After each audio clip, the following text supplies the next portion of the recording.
itself. And with respect to access to justice too, I appreciate that actually your tenor fight as I think maybe even the military judges were approved. But I have seen most jurisdictions, Canada, Australia, they use a lot of tribunals because these upper circuits are very expensive, so many times to run. And the question came here when we were doing one of our sectors about human rights, how they are appointed.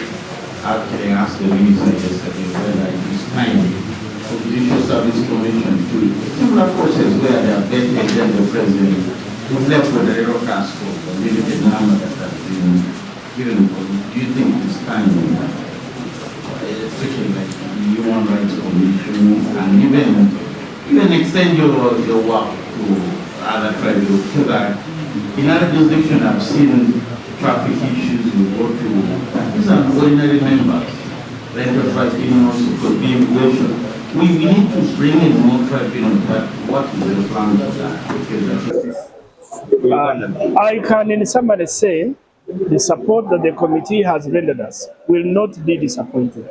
We are going to fight corruption. We are going to appoint people who merit.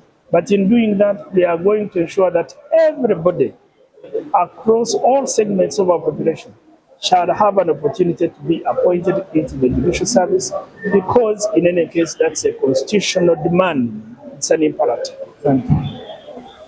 Thank you so much. It's been an honor to talk to Tech TV. Pleasure. The purpose of the visit to the committee was twofold. One, to express our sincere gratitude to the committee and indeed to the entire Parliament for giving us a very good working budget. Number two, to highlight our achievements, especially our reforms. And lastly, to talk about the challenges that we probably continue to grapple with. On the whole, the reception was so good, we were properly encouraged, and we think we are not going to betray this trust. Your Lordship, I've learned that there are some concerns from members of the committee, especially members of Parliament, that the mandatory bail is no longer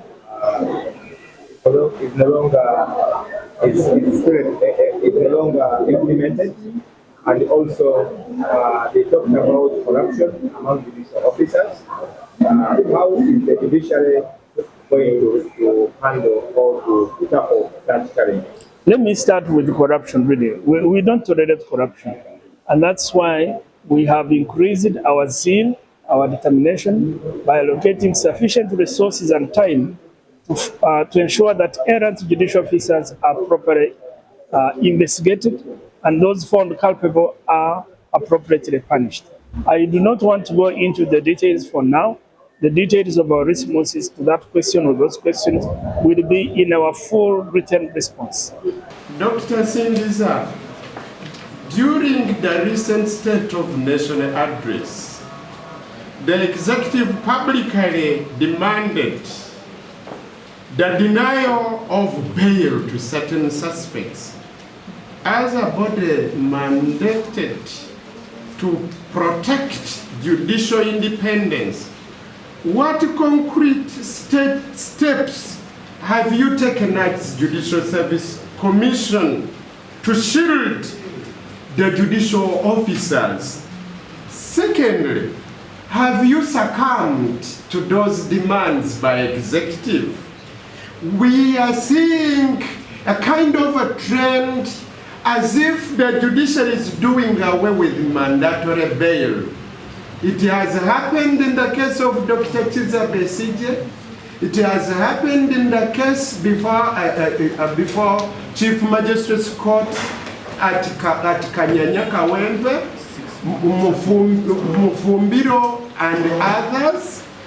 Come from the top up downwards. We are missing somewhere in the hierarchy. By missing, Honorable Chair, I mean the Muslims are nowhere in the hierarchy of the judiciary. How do you think about that? Thank you so much. Cases, or cases you might call sensitive. I think you cannot interfere with the judicial judgment of a particular judicial officer while handling certain cases, whether it is a case to do with stealing chicken, cows, embezzlement, or for a sensitive or what you call a sensitive politician. For us, we equalize everybody that appears before us as the judiciary. Some members were also concerned about the promotion of judicial officers, but who have not even performed to the required expectation, and you go ahead to promote them, and they are paid taxpayers' money. In fact, one of the members suggested that some magistrates were elevated from that position to High Court. I was the chief magistrate, and I was elevated to the position of a judge. I was eventually appointed as the chairperson of the Judicial Service Commission. But let me tell you, I have a PhD in law.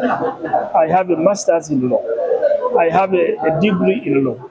I have numerous qualifications and publications. So, this committee, the only congresswoman on the committee, the UPC. Thank you.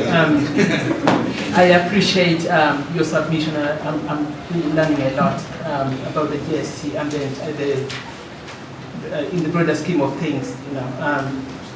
You mentioned that there are 5 judges currently under investigation. I'm just wondering, Mr. Chair, what's the Commission's policy or practice regarding judicial officers who are under investigation maybe? What could be the policy? Under what circumstances do you recommend, or might you recommend, that they be suspended from active duty, for example?